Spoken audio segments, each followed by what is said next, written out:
Ganito ko, nilinisan ang trapilya. Inilaga ko muna siya para madaling alisan ng dumi. Loob ng bituka ng baboy.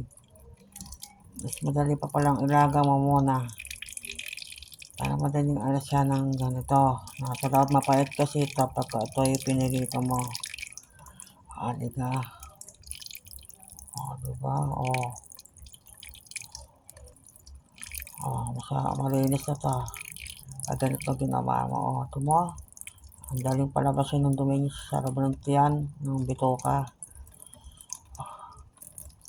Malinis na to. Sobrang linis to kapag ganito ginawa mo. Ilaga mo muna pa pala para madaling linisan at palabasin yung nasa loob ng bituka.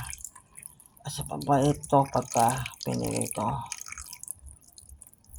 Tapos timpla mo na ng asin, prito mo ng tostado. Napakasarap. Tapos asasaw mo sa suka. Kagulo na. Namimiss ko na siya kaya kayo bumili nito. Laga mo muna para madaling linisan. Para masaya.